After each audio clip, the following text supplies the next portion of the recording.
A personal brand is the real estate that you own in someone's mind when they like hear your name or they see your face. It's like, how do we actually package you in a way that you can influence others and you can influence the right people for the right reasons?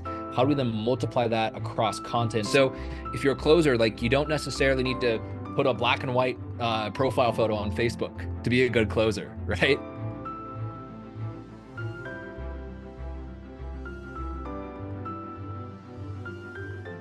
Welcome back to another episode. Today we've got Sky Stack with us, so looking forward to seeing what we're going to dive into. Sky, we connected over Facebook. Obviously, for anyone who doesn't know you, you're kind of the voice of personal branding in the Yeah. online space. So, Yep. That's me. but I Guilty guess, as charged. yeah, that's it. Well, I guess just give everyone a bit of an overview about who you are, kind of intro yourself a little bit, just so they Yeah. know where you're coming from, and then we'll take it from there. 100%. Well, Dave, dude, it's good to be here, man. Really good to be here. This has been a long time coming. I know we've been talking about this for a minute now. So yeah, a little background on me. Start off this crazy journey when I was 8 years old. I taught myself a program called Adobe Photoshop. People seem to have forgot about that. You have Canva and have all these other things, AI these days. But I taught myself Photoshop 6 back in the 2000s. And then that just started on a lifelong love affair with branding. And so I started working with clients when I was 12, doing designs for like the skate shops, creating stickers and t-shirts and things like that for them. And then started moving on to freelancing and working actually with high ticket consultants when I was 16, and working with people who were running consulting businesses and doing logos and websites and banners and all that stuff. But then I really got into personal branding, man. And what got me in that was so around that same time as well, I began my own kind of passion, my own side hustle, which was in the music business. First as a DJ, then as an event organizer, then as a journalist and a consultant of working with large festivals across the U.S. on their marketing, their promotion, their branding, while also working with DJs as well, because every DJ out there, from the top guys, the David Guettas of the world, down to the guy playing at your local pub, all of them are personal brands, right? And so I Mm. started learning the intricacies of how personal brands work, not by working with entrepreneurs or coaches or kind of the people I work with now, but just really observing what happens inside the music industry. How does people become hot or not, right? How do you get Yeah. momentum and how do you create a narrative and a story and things like that? But that business couldn't hold me forever. Unfortunately, there's a lot of downsides to the music business. And as someone who is a father as well, and someone who is looking to have a positive impact on the world, I really decided to leave that business, which got me onto the path that I am now, which is where I build personal brands for coaches, for closers, for speakers, for thought leaders, people who have a message to say, right, and they have an impact that they have in this world that they want to make. I'm the person they come to how to package that, how to say that, how to present that, and work with them in that way. So that is, in a long story short, that's how I got here. Awesome. Awesome. That's it sounds like a great journey. A lot of twists and turns. How did if you don't mind me asking, how did you actually get involved or decide to get involved doing things with businesses that early of age? Do you know what I mean? Because Yeah, not a lot of people do it that time, right? Like was that just a it happened or someone helped you into it or what was the journey there? yeah, man. Um, I'm kind of obsessive. We'll just say it at that. And so I got into riding BMX when I was 11 or 12. And I was 12 actually. And it was for my 12th birthday. I got this BMX bike, and my dad got it for me. My mom was furious because if you've seen BMX bikes, they're small. And I Mm. was there to buy a bike that was bigger than the bike I had when I was a kid, but it was the same size, except way more expensive because it was like a nice complete bike. But I was inside of this shop, this BMX shop, probably like 2 or 3 times a month, and saw they had these stickers, because you walk into the skate shop or they did skateboards, BMX, Mm. snowboards. So you walk in, you have the case where they have like the wheels and the small things. There's always the stickers in there too. And Yeah. so there was only so long that I could keep coming in with my dad to this BMX shop and look at the stickers, be like, hey, like, how do you make those? Like, I really like, I mean, I had all the t-shirts. I have school photos of me wearing the BMX shop shirt. And I was like, hey, I really like, I love this shop. I love this brand. I do some design. Maybe we could do something, right? And just happened to do that. And so I've always kind of been not like the person who's like a hardcore salesperson. Like you hear some people was it Gary Vee would knock on people's doors and sell them flowers he picked out of their own yard, right? Like I wasn't like that kind of a hustler, but like I always like saw opportunities for me to do a little bit of what I love and collaborate with people, and it's ended up working out pretty well for me. That's awesome. Yeah, that's really cool, man. I like that. I like that. And then now you've obviously transitioned, like you said, into the online space and more into the kind of coaches, consultants, and obviously Yeah. salespeople as well, right? How before we dive into all that, how did that differ from the music industry? Like, when you started doing the online space, what kind of things did you have to change or relearn or Nothing. yeah? Nothing really. No, no. And it's funny too because while yes, the dynamics of like high tech is a little bit different, right? Mhm. Like running sales calls, obviously when you're running a high ticket offer is not like selling albums or, producing or performing. But everything else is pretty much exactly the same. And it's funny Mm. enough, you see all of these like high ticket coaches who want to become more influencers. Mhm. Who do they get to come speak at their big events, the big masterminds and their big things? They get rappers and Yep. DJs and rock stars, and Yeah. they have Steve Aoki and like all these other people they surround themselves with, because they actually, even though they might be a 7 8 figure offer owner, who they want to be is they want to be a DJ. Right? They want to be That's a rock funny, star. though. So it's the exact same thing because it doesn't really even come down to industry. It just comes down to how we as people, how we assign leadership, authority, how we assign status, how we assign respect and interest into people. And so you can go any industry from, music to high ticket to the corporate world. To we have some corporate thought leaders, speakers who are incredible people, C-suite executives, and then we have coaches who we run the same frameworks on, because it's human influence and human psychology when it comes down to the end of the day. That makes sense. That makes sense. So yeah, so it's very transferable, right? Like pretty 100%. much Yeah. anything. 'Cause I guess that's what. Let's go to this and like for you, personal branding. How would you explain what that is in like a nutshell? Like what would you class as or call define personal Yeah. branding then? For sure, for sure. So I like to separate personal brand and personal branding. A Okay. personal brand is the real estate that you own in someone's mind when they like hear your name or they see your face. Mhm. So for you, I'm the personal brand guy. So there's something when I pop up on your Facebook feed, or you hear say my name. Maybe I don't know why it would be talked about, but maybe someone said something about me to you. Like instantly, you go there. Like, okay, Sky's the personal brand guy. Hey, Dave is the guy with cool hair who talks about sales and has the bass in the background and all the cool Venom stuff. Right? There's that Yeah. association that's made. How that association is created is through branding, the act of Mhm. creating a brand. So that's bringing in the topics you talk about, the things that are associated with you, the interests that you have, the message that you want to put out there, down to the nitty gritty stuff like nerds like me like, which are the fonts and the colors and all of that goes into it. All of that is to actually create that piece of real estate and to Mhm. say, oh, that person looks premium, that person looks accessible, that person looks down to earth, that person looks aspirational. Whatever those qualities are that we're trying to create inside the brand are created through branding. The actual Mhm. brand itself is just that mental real estate you own.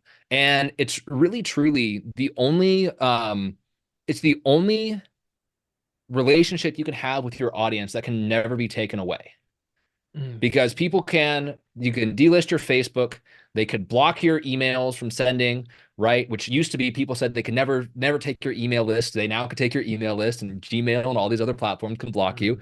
Mhm. They can take your email list, they can take your Facebook, your Instagram, everything like that. But they can throw you in prison like they did with Andrew Tate Mhm. and put you away for half a year. And then you come out not having been online, not having, having everything taken away from you. And people remember who you are and they're ready to hear what you have to say next. So it's Mhm. really the brand is the real estate that you own, and then the branding is the act of creating and reinforcing and expanding what that actual territory is. Yeah. Yeah, I like that. That makes a lot of sense as well.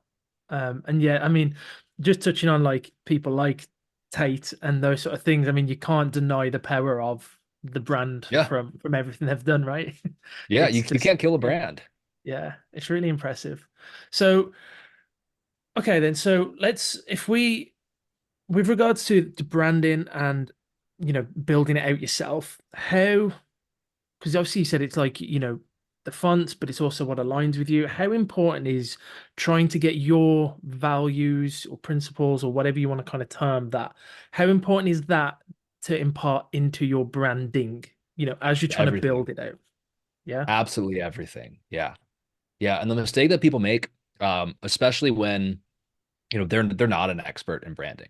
Mhm. They don't know the design, they don't know the fonts, they don't know the psychology or have the experience with it, right? What tends to happen is people who don't have experience or aren't working with someone who does have experience, they'll just kind of copy what they see it's working, Yeah. right? They'll copy I just got to give a shout out to like traffic and funnels inspired half of the branding inside of the high ticket space. Everyone is doing the same Yeah. font with the same black and gold style thing, and they've been doing it for almost 10 years now. Mhm. And so, you'll have people who they'll start copying Mhm. and they'll brand hack. And they think that, oh, because that was a successful, eight-figure company, or this person, Alex Ramosi just came out with this book and he's worth, $100 million. So I'm going to come out with a purple thing for myself and I'm going to make it look like that. Therefore, Yeah. I am going to be that. But it's like copying someone's sales script without actually knowing why they're asking the questions, what the Yeah. intent actually is, what information you're looking to get out, how you're looking to tie down that prospect. And so, in that way, we always start with values. Mhm. Always start with values when we work with clients and when I encourage other people to build their brands, is to think about like, who are you and what do you value? Because at the end of the day, the world doesn't need another Alex Hormozy, Tony Robbins, Gary Vee, Grant Cardone, whoever is like your kind of idol maybe, or who is the person you are trying to copy in some ways, because you just kind of don't, you're just looking for what works, right? Yeah. The world doesn't need that because there already is one. Mhm. But what the world does need is they do need someone who is unapologetic about their values, unapologetic of who they are, where they came from, unapologetic of, I'm a skate park kid, so my pants are probably as tight as your sister's, and that's okay, and I'll own that, right? Yeah. Because that's who I am and where I came from. But Mhm. if I try changing who I am and ignoring my own values, my own story, my own identity to try to fit in with what I think is, portrayed as usually successful, right? Inside like an online coaching environment or the offer owner space or the closing space, whatever it may be, Yeah. then what I'm actually doing is I'm sacrificing the actual power I have to influence people.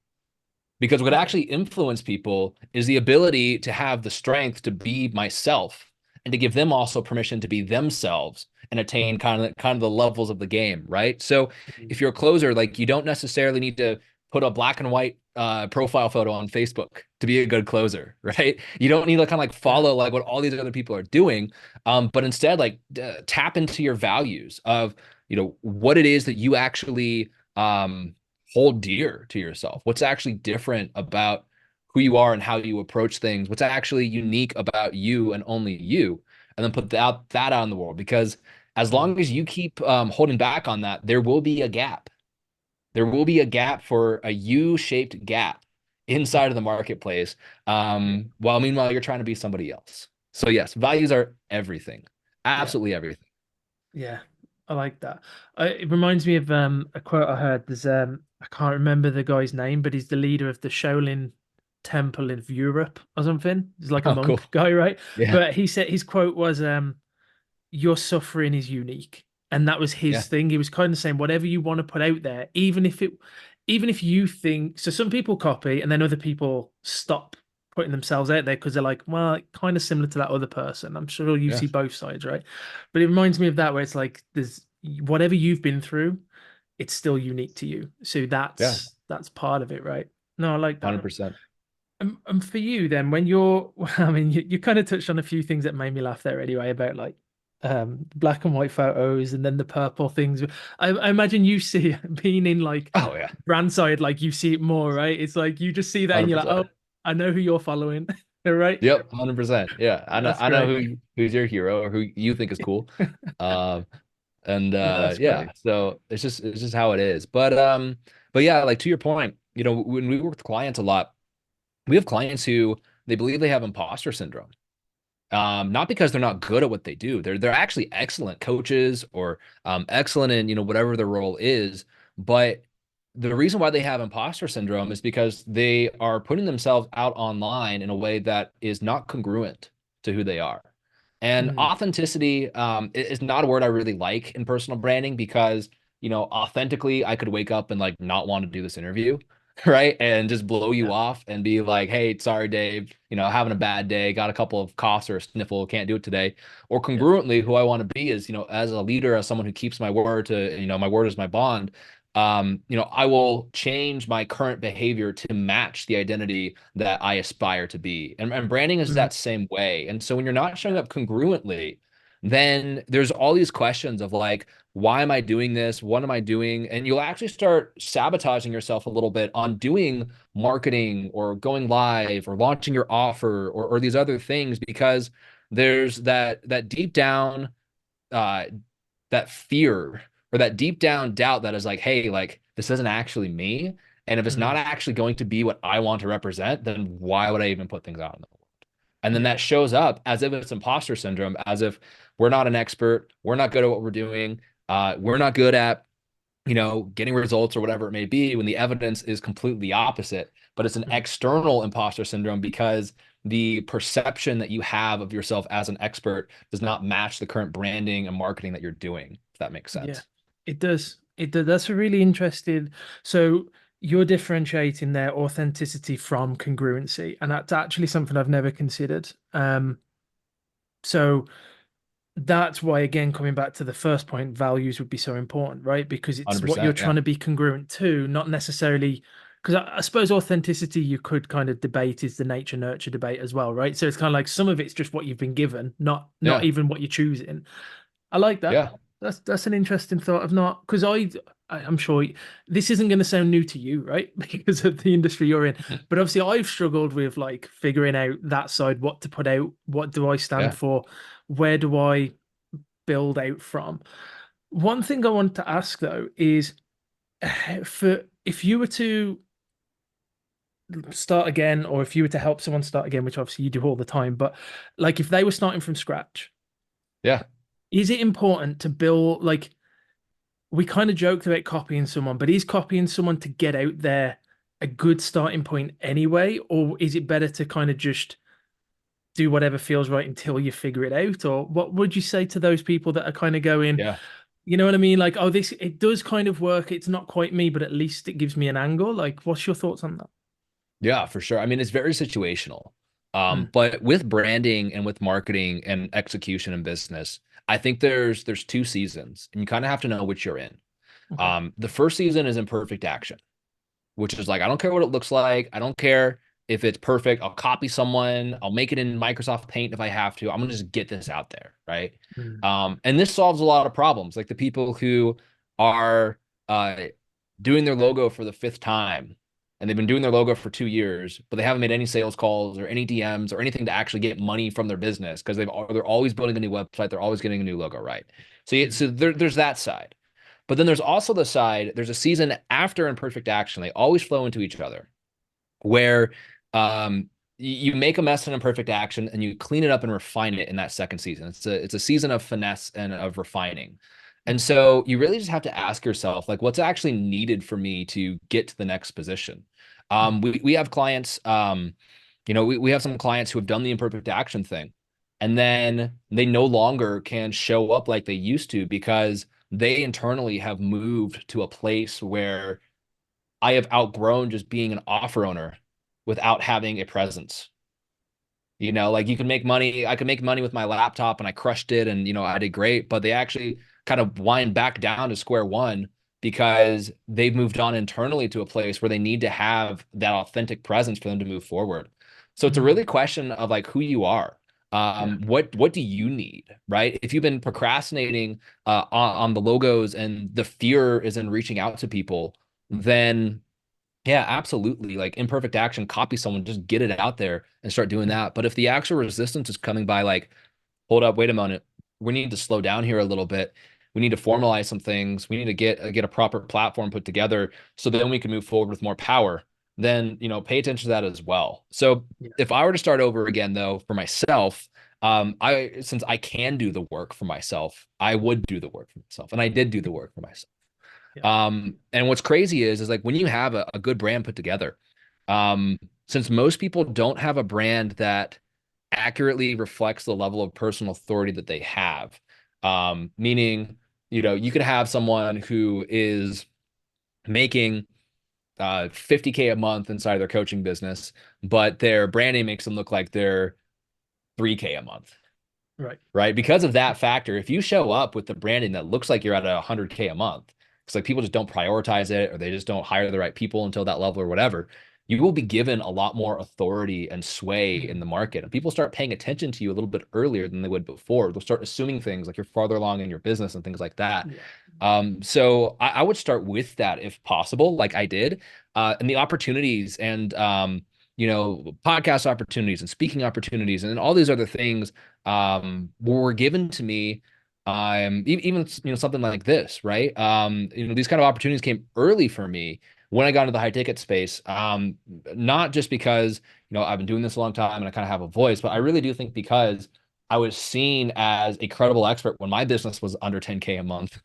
Yeah. I was seen as someone who was far beyond that, and I let that play out. So to answer your question, it really is depending on like what season you're in. Are you in a season where your business is demanding imperfect action, or is it demanding that you clean up and you strategize and you move forward? But if I had to start from complete scratch, I would start with the brand and then Mhm. take imperfect action on top of that.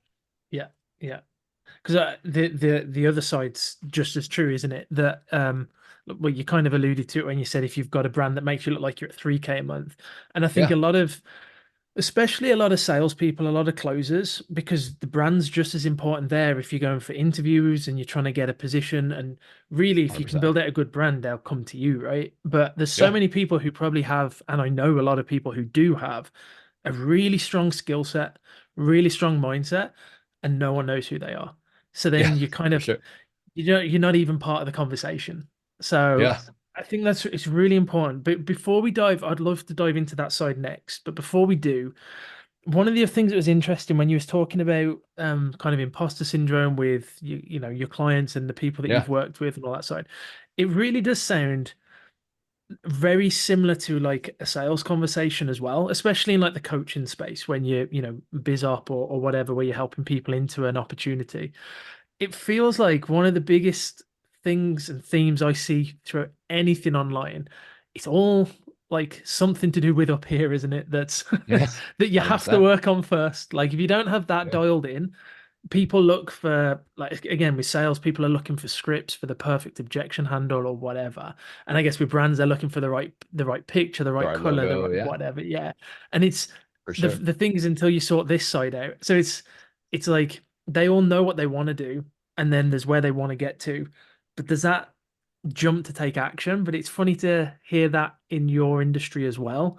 And I mean, Yeah, when you actually think about it, I mean, it makes sense because it's all human, but it's all still people. interesting to hear, right?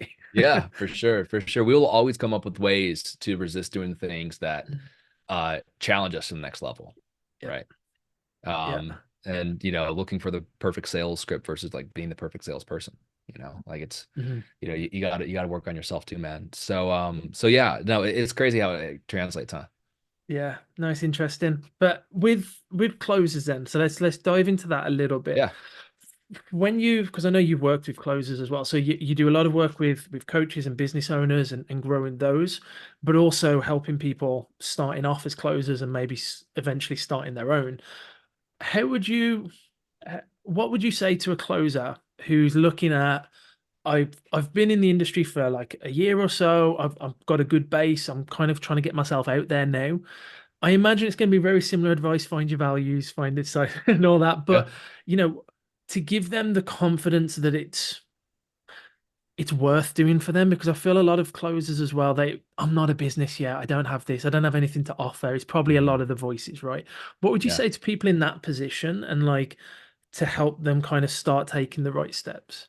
Gotcha. Take the right steps to launching their own offer, or take the right steps to like get more opportunities and get on a better offer themselves. Like, To understand why they should already be branding before they even worry about mm, trying to start an offer. If yeah, that's what for you would sure. agree with as well, obviously. Yeah. No, there's a lot of power with that. There's a lot of power with that. Because at the end of the day, if you're going to be inside of the high ticket space and you see yourself as an offer owner someday, Mhm. right? Then it would benefit you to start building your brand now because again, that's not going to go away, Mhm. right? And so to be sharing, especially what people love in the high ticket space is they love seeing winners.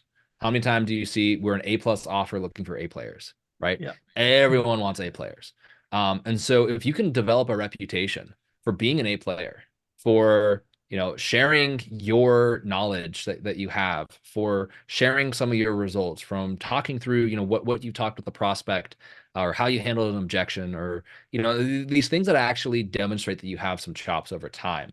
Mhm. Then that just builds that perception of being an A player. So I've seen people be from like closers or freelancers to transition into offer owners, like agency owners or placement, and do it Mhm. very, very successfully because it wasn't like, hey, I'm launching this agency now and I'm trying to now build this reputation of being a good agency owners. They actually developed a reputation of being a really killer entrepreneur, really Mhm. good at being inside of someone else's business, developing a lot of results that they learned how to kind of work the system and how to make things happen so that now, okay, I have an agency where I'm not just doing that for just one offer. I can do that for multiple clients and people Yeah. actually want to buy into that. So even if you're just starting out, like there's definitely a position where you want to be listening a lot more than you're talking when you get Mhm. started. You don't want to be like be the person who just read a book and then turns around and then says what you just read as if it was yours, right? Right. Like Right. Yeah. um but if you have good people around you, you're working with good on a good offer, you have good sales management, you have good sales training maybe on the side that you're paying for as well, and you're able to share some of that philosophy and expertise as you grow, and then share obviously the results you have as well. Then when you're ready to launch your offer, whether that be in sales or whether it be in something else, you already Mhm. have this reputation of being someone of value, and then Yeah. that is what people are really after. Mm. Yeah. That makes sense. That makes sense. And do you, because I definitely agree with seeing that people who post the wins all the time and all that side of things, they get the most engagement, let's just say, It is. and all that side. How do you see 2024 playing out in terms of the online ticket brand scene? Is it, I guess, do you see things like that? I imagine, has that always been the case in any industry, really? It's like the winners always get more, or do you see that things change and it's, I know at the moment there seems to be some form of shift towards, I don't want to call it like authentic selling, but there's definitely a shift in the industry to people wanting to be like, oh, I just want to have genuine conversations with Hmm. people. So I'm Yeah. wondering if that means what we react to will maybe shift, or do you see that as the case, or what's your view on the coming year or so? Yeah, even the genuine conversation, right, is another form of the win. It's another Okay, status yeah, thing. It's like that's I fair. don't I don't have, hard objection closes and chargeback rates and refunds and all these things because I have authentic conversations from a place. And there's a long list of sales trainers out there who are teaching the duality of like you have to have sales chops and you also have to, be a genuine human being and have those Yeah, authentic conversations and like be dialed in as a human as well to be a high performing rep. yeah. So both are there. In terms of change in 2024, I mean, definitely like the authentic sales conversation is happening. It's going to continue to happen, Mhm. right? But what I actually really see happening is that there's just going to become more people doing organic. Okay. And I called this actually a couple of years ago and seeing where the ad market was going. And I used to run ads as an agency owner in between the music business and being in the high ticket space. I worked with coaches among other high Yeah. ticket businesses then before selling my own offers. And in the next year, what we're going to see is we're going to see a lot of mini Hermoses. We're going to see a lot Okay. of these smaller, in the sales world. I already know like who's kind of going for that position right now, who's looking to invest inside content. But we're really going to be seeing a lot more people be sharing philosophy through content. And Right. so the opportunity is, if you're an individual closer, then the opportunity is to, obviously to maybe share your content to get picked up by another offer to kind of build this momentum. But if you're in Mhm. the position of training, right? You're in the position of training closers, of doing sales training or SDR training or whatever it is that you do. There's a huge market for you to take off kind of the biz op hat, right? Take off that biz op hat, take off because a lot of people are calling out now the ads for, you could make 20K a month your first Yep. month from this thing called remote closing, which is Yep. like the same like 2014 coaching biz op ads that are just now, they changed the word high ticket coach into appointment closer now, or high ticket closer or whatever. Yeah. And so where the market is going to be going is it's going to be going into this these organic conversations, these organic content that's happening of sharing almost like the big brother advice, right? Like Mm. hey, like you can have as many uh perfect objection handle script as possible, man. But dude, like if you haven't like drank any water today, slept like crap last night, like you're not gonna Mm. close any deals, dude. Like you gotta like invest in who you are as a person. And so Yeah. we're gonna see a lot of that kind of come into this space where there's that older brother, that like cool uncle who's giving you tips kind of a thing Mm. happening inside of the space, and a lot more focus on organic in that way than on the paid traffic. Because at the end of the day, like everyone is looking for someone to show them a better way. And so we're just Yeah. gonna see a lot more of that. And I feel like we'll see a lot less um of the jockeying that we can have, like the pissing contest Right. that can have Yeah. between sales trainers and different philosophies of sales and things like that. Mm. Yeah. That's an interesting. Yeah. I can see where that angle is going to go. That makes sense. That makes Yeah. sense to me. Yeah. I guess for you, because obviously, I mean, how long have you been in the high ticket space doing this side of things now? How many years has Yeah, it for been? sure. So this has been 1 year back. I was a men's coach for about a Yeah. year in 2019. Yeah. Stepped away from that, ran agencies from 2020 to 2023, 2022. And then now back in the high ticket space Yeah. now, about a year and a couple months. Yeah. Yeah. So over those years, you've seen like the trends already, and for you, it must be interesting to see because again, it's like the what is it, the RAS system, isn't it? You know, if you're looking for a red car, you see the red car Right. everywhere. So for people like myself, where we're not necessarily always thinking of brand or branding or anything like that, we probably don't see it as often. But I bet for you, you've seen the themes stay the same, but you can see where it's going to go next, and you're like, oh, Yeah, okay, I see where this is heading now. So for sure. it's a really interesting, like a really interesting place to be a part of, I imagine. Seeing this side and being able to influence it as well must be pretty special, Yeah, helping it people is. through that. So I'm when blown when away you by it. yeah, when you get involved with people, then if you don't mind, like talk a little bit about, how you help in that sense. We've Yeah. talked on like the theory of it and everything, but what do you do? How do you get involved with people? Yeah, for sure. So there's really three things that I do with people. The first is that we need to build a personal brand, meaning we need to take those values, the approach, the philosophy, who you are, where you've walked in life, too, by the way. It's a huge thing. You look at people like Wes Watson, Mm. Wes Watson, if Wes Watson never went to prison, like he wouldn't have the brand. He, Right. you know, Yeah. what sort of experiences have you had? Where have you walked in life? What values do you have? What have you done? Who can you help? What mission is on you? And what calling do you have to fulfill here?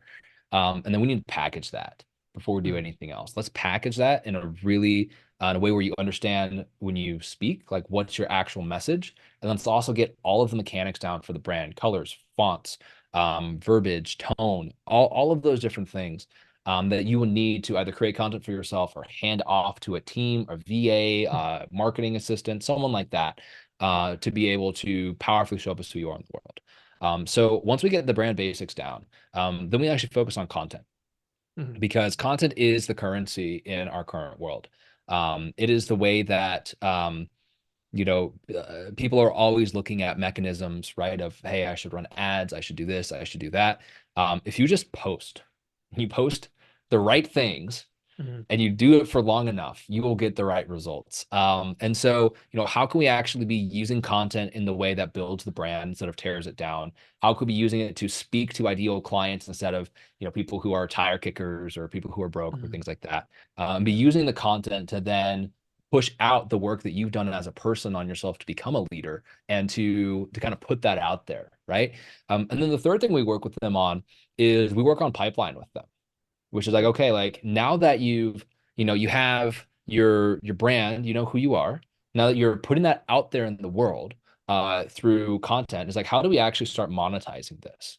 Right. And Mm, so we work with clients in different stages because if you're just starting out, there's going to be nothing faster to cash than direct messages and sales calls. mm, Nothing faster. It's really cool to sell by doc or sell by chat or not have to take calls or whatever. But if you're looking to make 10K in your first month, then that is what you do. You get people onto calls mm. and you close them. Yeah. And so we have a variety of different mechanisms that we use with clients as we scale their content from starting off a place like Facebook, which is the best place to start, hands down, if you're just getting into it, and then all the way up to like podcast, YouTube, speaking, things like that. So those are really, our three things, right? Is like, how do we actually um, package you in a way that you can influence others and you can influence the right people for the right reasons? How do we then multiply that across content so that that same thing that we are packaging with you, that same value that you have to provide the world is now going out there and is sowing the seeds. And then how do we actually reap them at the end through pipeline, through funnels, or through other conversion mechanisms so that you're able to monetize and then pour more back into creating more impact and go from there. Hmm. Awesome. So you go quite far with it, right? You're not just helping Yeah. them just build a brand and then go, cool, figure it out now. Cool. It's Figure it like out. Right. Yeah. you're going all the way through to Yeah. actually, excuse me, For sure. basically For getting sure. them a business up and running pretty much, Yeah, right? 100%, 100%. So Yeah. we've done it both ways. Like we've done just the brand, and then I did the coaching as well. And then at the end of 2023, it was really the opportunity to be like, hey, like the people who just have the brand need the coaching, and the people who just have the coaching needs the brand. And so we ended up combining the two offers together and figure out how to make that work. Yeah. It's been one of the best decisions we've ever made for our business. Great. That's impressive. And then what would you say is the biggest thing that has held people back? I guess, is it the imposter syndrome, or is there something else that when they're right on the edge of going, maybe I really want to work with Sky and sort out my brand and build this out. Mm. What's the biggest hurdle that people have to kind of overcome? And I'll give you the reason why I'm asking this.